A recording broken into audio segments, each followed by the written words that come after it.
Hello, everyone, and welcome to another episode of the Reinsurance Podcast. I'm your co-host, Jared Lee. And I'm the other co-host, Ben Rose. Oh, good to see you, sir.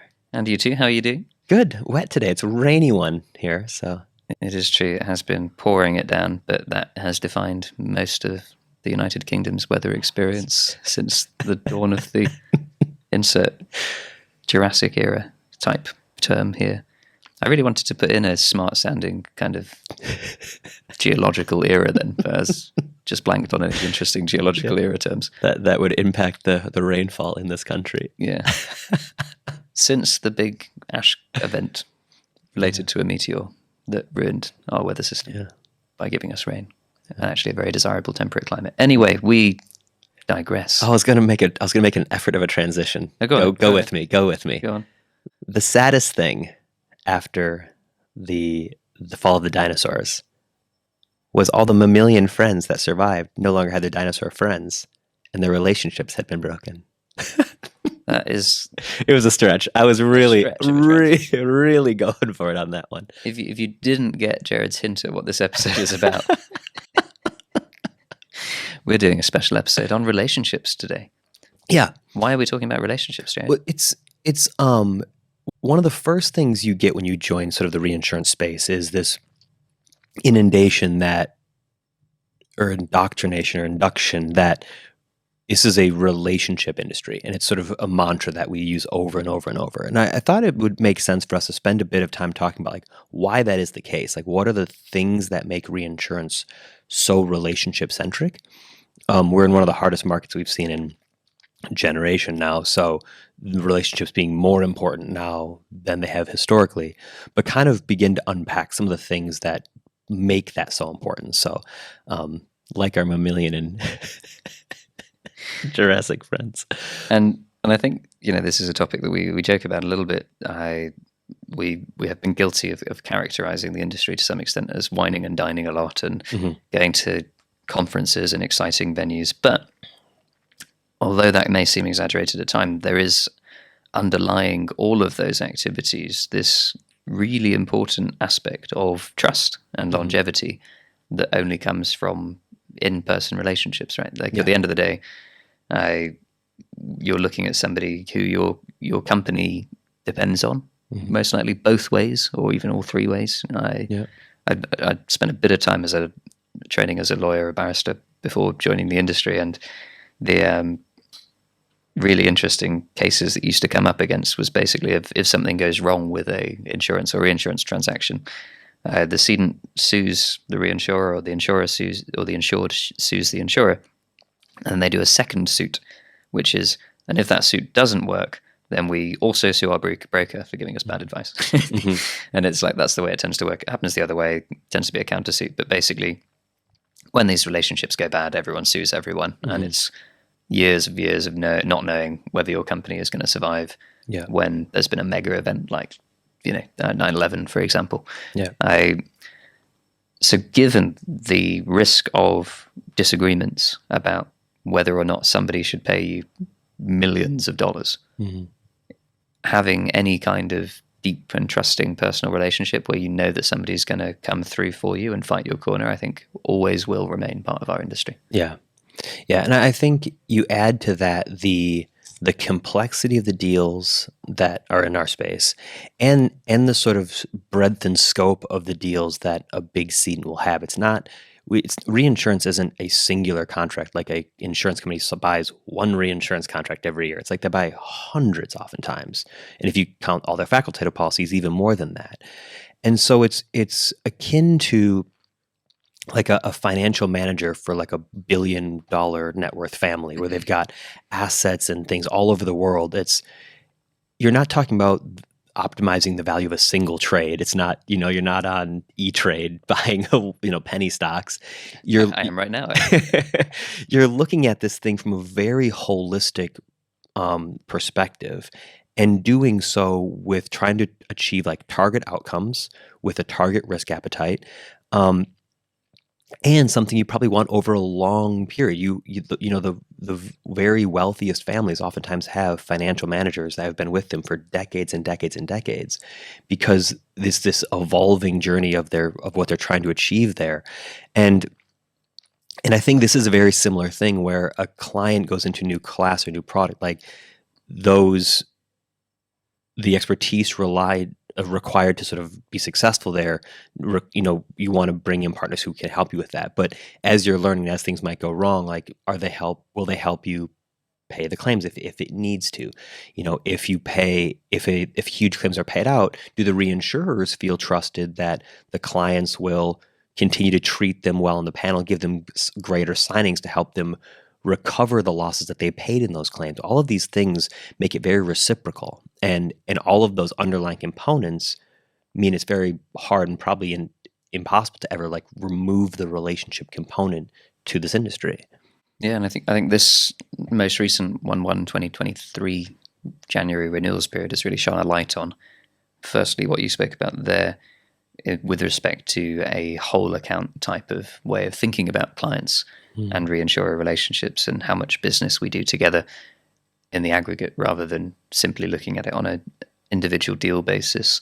But also more generally on the extent to which it's a symbiotic relationship over a long period of time. The reason that the reinsurers can offer to pay you millions of dollars when there's a horribly bad disaster year is because they're counting on receiving from the buyer regular payments that amount to an equivalent amount over a number of years. So they're both doing a mutually beneficial hedge at the end of the day. And as soon as that starts to be brought into question, are you going to stick around in future after I've paid you this massive claim, or are you going to stay around when the market hardens or softens? That can really challenge, I think, the willingness to take part in a deal. Yeah, I think we saw a lot of commentary off the back of 1/1 from brokers in particular, talking about how many reinsurers had been very supportive and very helpful, but others had maybe hurt those relationships a little bit with their inflexibility or the way that they'd handled what was a really difficult time to be a reinsurance buyer. Yeah, I'm one of the things I'm most fascinated to watch as the market hardens is how certain sort of geographies perform over the next couple of years. So like Japan, for example, is famously very, very loyal as clients. After massive events, those insureds, the cedents, oftentimes have a record of how much of claims all their reinsurer partners have paid out. And they continue to give them preferential signings and higher signings, and they follow and track that almost as a pay down to repay and make whole those reinsurers. And it's that kind of behavior that when the market really hardens, if reinsurers are trying to sort of defend their territory a little bit or that type of relationship allows the conversation to be much more two-sided. Instead of one trying to really pressure another and extract everything that they can, those reinsurers might be more willing to give better pricing, knowing the cedents will take care of them too. Contrast that with other markets across Europe and Latin America, which are a bit more hostile, if you can say that, but where it's like the best price wins every time.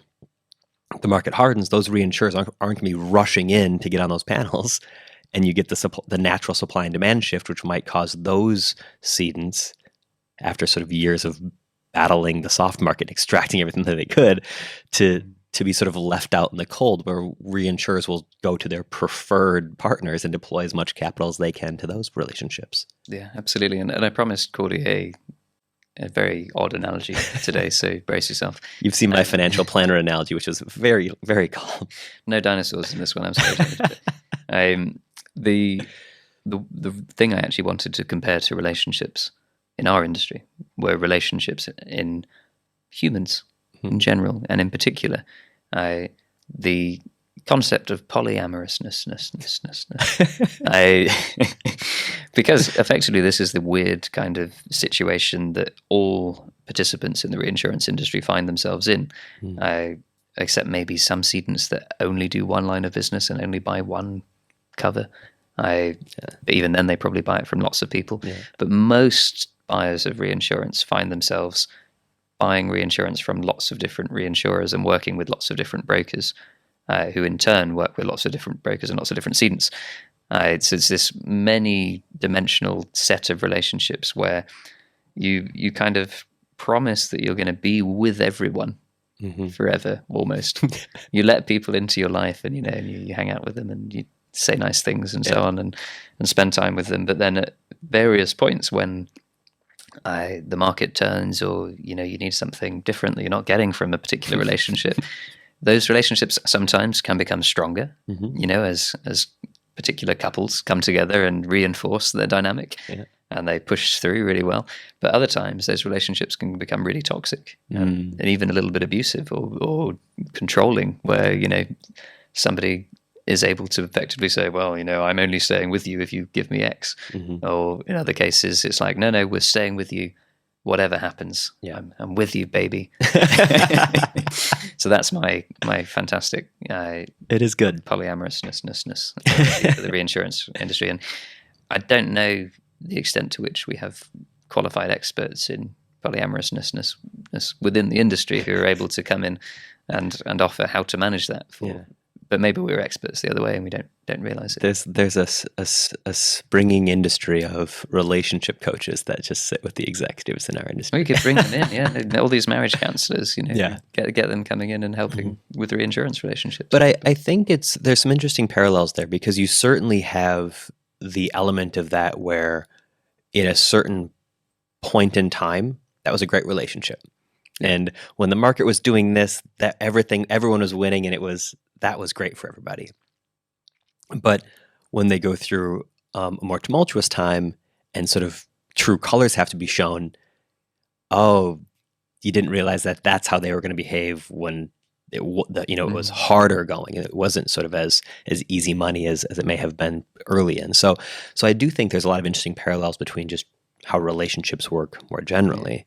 There's also some really interesting parallels to the amount of trust that you give to other parties.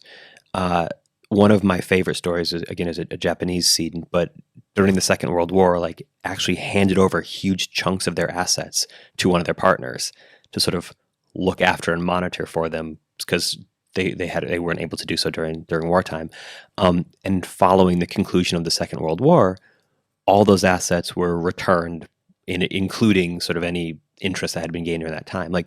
The amount of trust that has been embedded in that relationship now is so profound that 5% price shifts aren't gonna shatter that relationship, because it goes so much bigger than that. It's the trust has been so deeply embedded in those relationships, and those are relationships that are held firm to firm, right, entity to entity, kind of, which is different in a lot of ways than individual relationships. And I think it's interesting, right, because you say that if you've got that fundamental thing that defines your relationship between two parties, what it doesn't mean really is that each party is like, oh, whatever you want, we'll do it. Yeah. Because if it's just one-sided, that gets messy and the other person takes advantage. But if it's both-sided, then you don't really make any decisions, because one party's like, whatever you want. And they're like, no, whatever you want. So actually what's required is an ability for the various firms involved, the cedents, the brokers and reinsurers, to have a stable relationship to build upon which they can have conversations about rate changes and say, actually, I want to go on holiday to this country. And, the other person can say, well, actually, I don't want to go there. But that doesn't mean our relationship's in question. Let's negotiate and find some middle ground. And I think that's kind of the maturity of relationship you need to have, where you can have difficult conversations like, look, cedent X, we've been softening as a market for the last 20 years. This is barely sustainable for us now. We really need a rate increase. I'm not going to ask for 200% rate increase, because that would be madness. But actually, I think 45% is not unreasonable, given the way the market has gone and what that enables for us. And the student saying, "Oh, that's way too high. Let's talk." But being able to continue that conversation rather than getting a door slammed in your face is the really challenging part, I think. Yeah, it's one of the bigger themes that came out of this renewal season was the best relationships really won. The best performance came out of the strongest relationships that clients had in the market. So I think you'll see now a doubling down of the importance of that. I think you'll see investment in the relationship management part of our industry as travel's beginning to uptake again following the pandemic. People really putting in more to solidify and strengthen those relationships and find out ways to be closer throughout the year rather than just during renewal season. Because we talk a lot about the cyclical nature of when deals get done in our industry, but the relationship piece is often sort of rolling through the entire process where you're seeing each other several times a year. You're doing catch-ups on how business development is going. We talked at the last renewal, the plans for what the year would look like. You're doing little catch-ups and giving feedback to your partners around how that's progressing and what you're thinking about for the upcoming year. I think you'll see more investment in the building and maintaining of that part of the industry to make it smoother during when the deals get traded, sort of peaks and troughs, but to help sort of ease and streamline that part of the process. Yeah, I agree. And I think it's interesting because this set of activities that all happen together in different pockets accumulate into almost a systemically relationship-based industry to the point where, market practices are determined by this, but also market behaviors, to the extent that, just thinking of some personal examples that I've heard of and experienced in the market, where the reason we start to see people feeling concerned when there were just two massive reinsurance brokers, when we were talking about Willis Re and what would happen to Willis Re if it was absorbed by Aon prior to Gallagher Re coming in, following competition reviews, etc. What will we do if there's only these two massive? Is that too much power?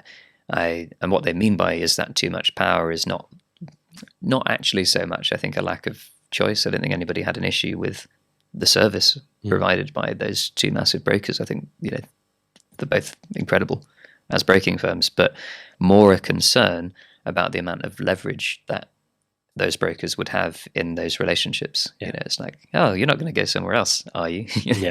And we're clearly the best choice, and we bring you all this business and so on. And even though, of course, neither of those firms would let their professional standards drop to actually let that happen in a unreasonable way. Certainly, it has been the case from anecdotes that we've heard where ceded re buyers have announced that they're going to put all of their outwards programs up for RFP and find the best price, and shortly afterwards have found themselves either backed into a corner or out of a job because senior conversations have been had that have said that's not how this industry works. Sorry.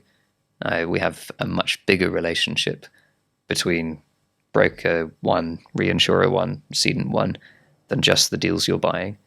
And therefore, this eclipses anything that you're doing at an individual transaction stage.